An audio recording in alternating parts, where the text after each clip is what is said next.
You're listening to Pagan Mom Podcast. I'm so glad that you're joining me today, and this is a podcast where you can come to indulge in various topics regarding paganism in our modern world, merging present and past. Be sure never to miss an episode by subscribing if you feel so inclined. I'd be very grateful. Thank you. Now let's get on with it.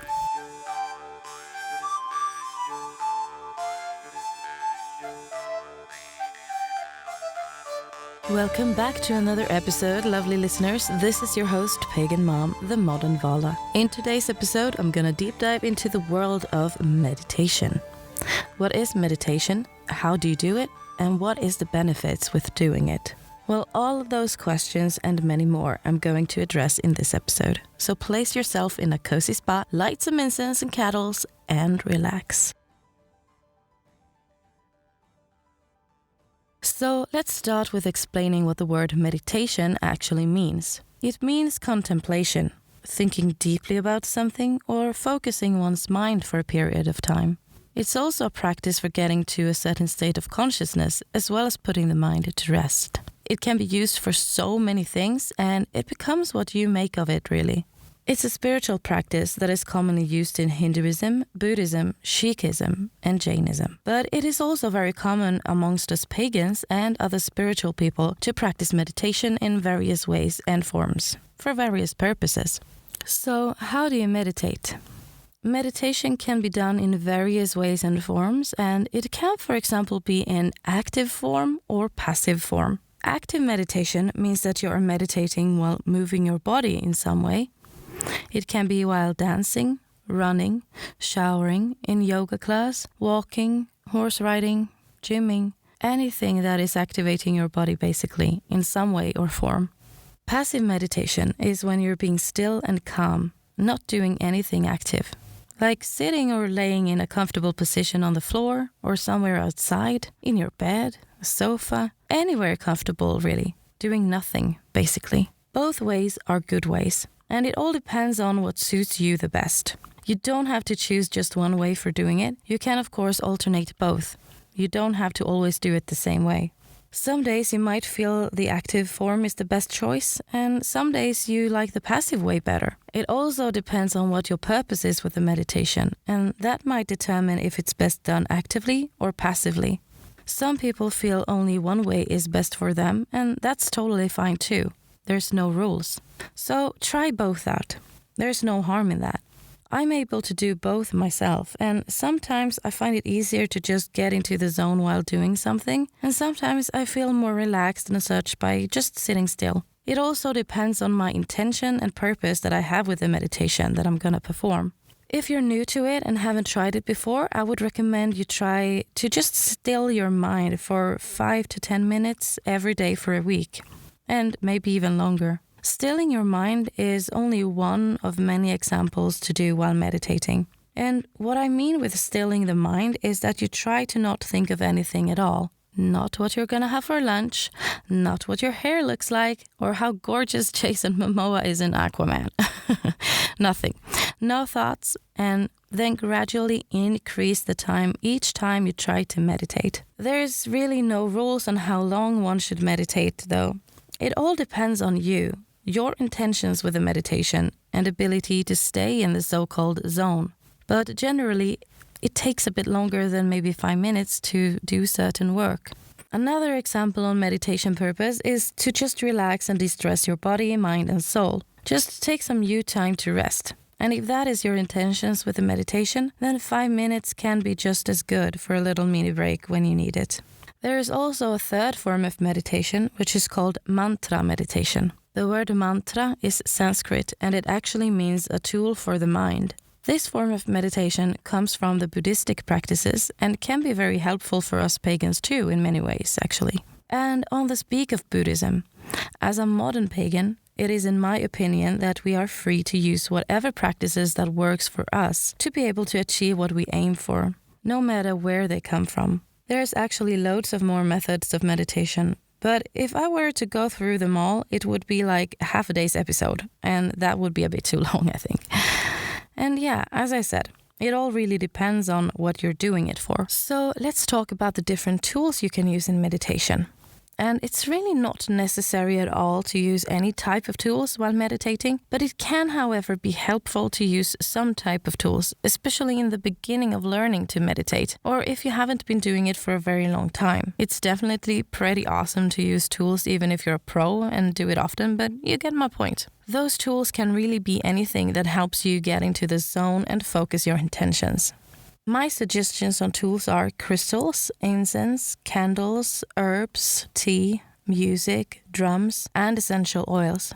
But if you're going to use essential oils, you have to be very careful and you have to be very knowledgeable. Because if you don't have the knowledge about how to use them properly, it can be very dangerous. And I want to add in here that just because the Vikings or other people in the ancient times didn't use the stuff that we have access to in today's modern world doesn't mean that we shouldn't use it now. There's this misconception and fixation that some pagans today have. And especially Norse pagans have this misconception, I have noticed. And that misconception is that it's only allowed to use stuff that the old Vikings used in the ancient times. And that is just simply not the case. See, the thing is, Valas and Vitkis and other folks in the ancient times could only use herbs and plants growing in their area because it was just easy to come by. It doesn't mean that they wouldn't use something else if they only had the access to it. We don't know. So, as a modern pagan and Vala, it's my opinion that we can all use whatever works for us. It really doesn't need to be only the stuff used by the ancient Vikings if you're a Norse pagan. Think outside the box. We live now in this modern time and we have access to so many powerful and beneficial things for our spiritual practices and meditations. So why not use them? There's no rules whatsoever that just because you're a Norse pagan you cannot use crystals, Palo Santo or white sage for example today. Just food for thought. And I'm gonna make an episode about this topic too in the future. Don't worry. I will actually do an entire episode just about suggestions on these different tools and what they're especially good for and for which purposes they're best used for in the future. So do keep an eye out for that if you're interested in that stuff. So back to the different forms of meditation. You can also do a guided meditation, which means that someone is giving you instructions while you're doing it, guiding you along the way. There's loads of guided meditations all over YouTube, for example, and I think you can also buy recorded ones in some witchy shops too.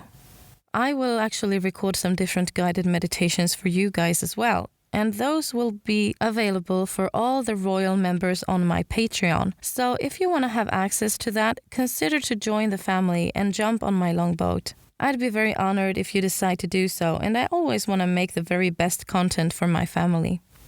And there's also meditation classes you can attend to in different types of spiritual centers or yoga places. And that could also be a good way of learning to meditate and then later on try to do the same thing at home or wherever you might be doing your meditation. And also you maybe want to continue doing guided meditations every now and then, and even so if you've been doing it for years and years. All ways are good ways.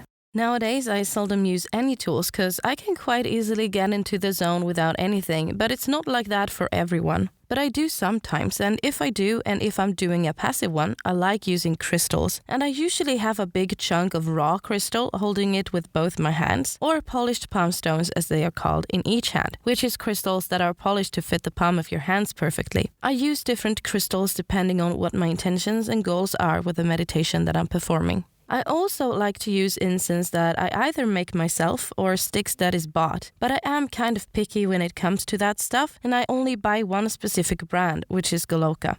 I strive to go as natural as I possibly can with that, since loads of incense sticks are made with different chemicals and artificial stuff, which is not only bad for your health to breathe in, but I also find that it messes up the energies around you, which I don't want in any way, shape or form when I'm working with them. So let's talk about the different benefits of meditation.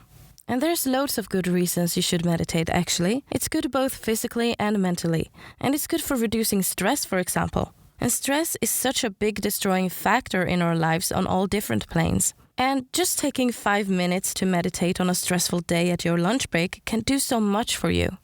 Meditation is also something that is, in my opinion, essential to be able to do if you're on the pagan path. Through meditation, you can do so much work spiritually. You can travel to so many places on the different planes, meet with all kinds of different entities. You can meet deities of all different pantheons, and maybe even travel the 9 worlds of the Yggdrasil. And by the way, if you are interested in the 9 worlds, I suggest that you go and listen to my friends Anthony and Sam's episodes about that on the 2 Pagans and podcast, because they've actually got a little series on journeying in the 9 worlds. So listen to them if you haven't already. They're awesome. But if you're going to travel and meet different entities and deities, be sure to ground yourself properly first, and also create a protective barrier so that you won't come in contact with something unwanted or even dangerous. It's really important, and I'm gonna talk more about that in a future episode about meditation, so stay tuned for that. Anyhow, that was a little side note, so let's continue. In meditation, you can also meet up and spend time with your matron or patron if you have one.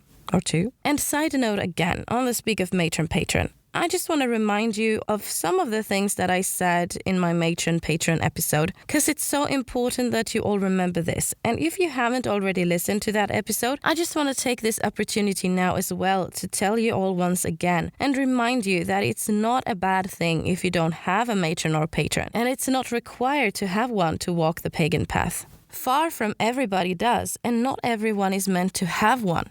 So I just wanted to remind you all of this. I told you guys this and so much more in my Matron Patron episode, so do listen to that if you're interested in this topic. And I'm also gonna do a part 2 on that in the future, so do keep an eye out.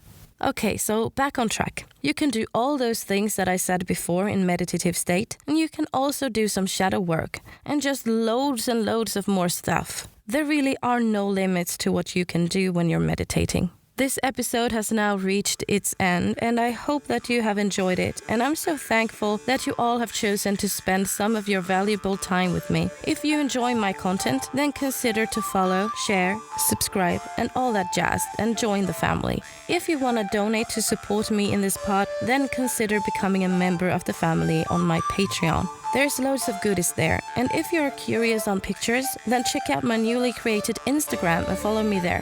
All links are available in the description box. Thank you all again, and until next time, lots of love.